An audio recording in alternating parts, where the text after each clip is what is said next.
Amazon is desperate to stop any and all criticism for Lord of the Rings, The Rings of Power on Prime Video. So much so that within 24 hours of it releasing, they already had multiple articles from mainstream news sources trying to defend themselves, trying to defend the depiction of these characters that aren't anything like what they were shown in Tolkien's Lord of the Rings, in Tolkien's lore, in Tolkien's Middle-earth. And that's because this series has nothing to do with J.R.R. Tolkien, and the fans knew it all along. But even though Lord of the Rings fans did know that this was going to go against the lore, all of those things, it wasn't until it officially came out that people were able to see all the crazy problems with this show. The dialogue that is nonsensical and pseudo-intellectually cringe. The fact that you have people teleporting across all different areas of Middle-earth with really no concept of time. We know about the characters that have been made up for inclusion purposes in this series, but on top of all that, you have the characters that are from Tolkien that are depicted in ways totally contrary to the way he wrote them. And of course, Morfydd Clark, the lead character of Galadriel,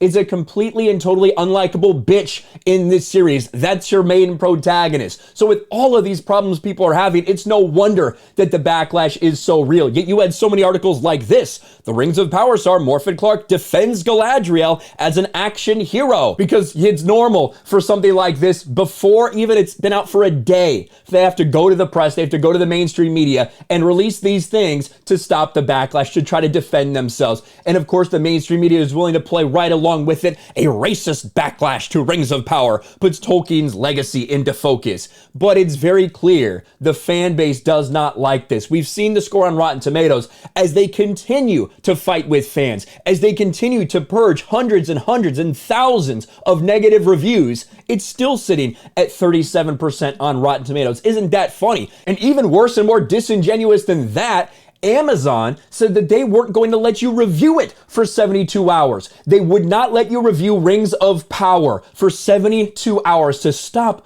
the trolls. No, you don't want people to see the reality. You don't want them to see the backlash surrounding this. And isn't it interesting that originally you weren't even able to do anything? You weren't able to rate it. You weren't able to review it. Nothing here. Now, if I go there today, even though they said 24 hours, if I do want to review it, I can give it a rating.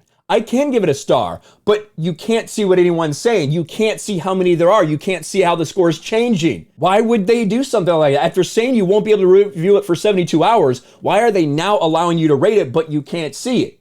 The explanation is clear. It's so that they can cultivate it. They can delete thousands of bad reviews if they want to make sure it looks good. And it looks like they may have overlooked something. Because when I go and I search Rings of Power, I'm getting an ad to watch it now on Prime Video where you can see a rating that does exist for this. Whether this is the real one, whether this is the fake one that they've come up with, I don't know yet. It says a 4.5 out of 5 stars with 3,871 reviews. Isn't that strange? I wonder, if let's see if we can refresh this a little bit. Can I refresh Rings of Power and maybe go searching for that ad again? Can I find that somewhere? That's not the one we're looking for. Oh, here we go. Keep in mind, I have had this open for an hour. I've had this tab open for an hour. I refreshed it. That number hasn't changed. Very strange, isn't it? Maybe it's because they don't want you to know what's actually happening. The same way they've tried to hide reviews on IMDB. IMDB, which, by the way, owned by Amazon. Just a little aside right there. When you look at IMDb, you can see a lot of 10-star reviews and a lot of 1-star reviews. People are having their reviews purged, thousands at a time. But if you go and you want to look at some of these user reviews, would it shock you if I told you they are not making any negative reviews public on IMDb? Look at this. Only 74 user reviews are available.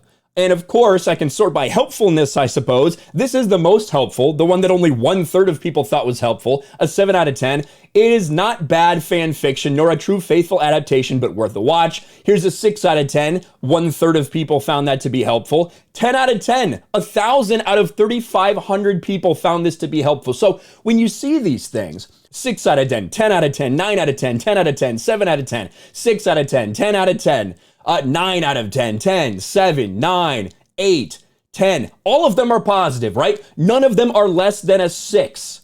Not a single fucking one. And of course, most of them are not helpful at all to the majority of users. 290 out of 1,500 found this helpful. 246 out of 1,500 found this helpful.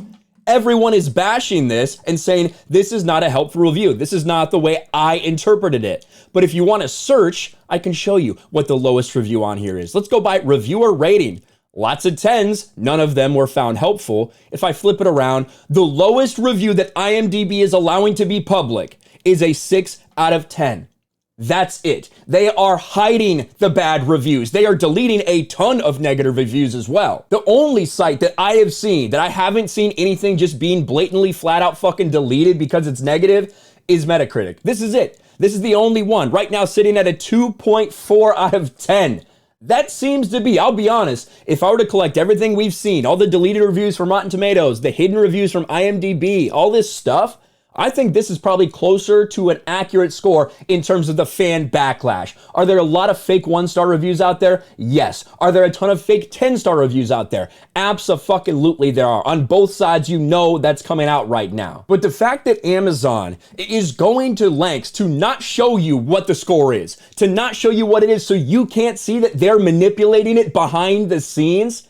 Same thing with IMDb, an Amazon-owned property. The fact that they're deleting these tons at a time, the fact that they're not allowing you to see any negative review of this is fucking ridiculous. Fans see right through this garbage. Fans see that Amazon is doing everything to stop this backlash, to not acknowledge the fact that fans don't like this, to not acknowledge the fact that people are coming out in droves to say what a terrible series this is. You can paint everybody as racist. You can paint everybody as hateful, whatever you want. Listen to the criticisms. Look at some of the reviews of this series out there when it comes to the dialogue, when it comes to characters not being portrayed the way that Tolkien wanted them in terms of personality. When you look at things that are happening in the Second Age that did not happen in the Second Age. When you look at the Astari that's now come down, is this Gandalf? Is it not Gandalf?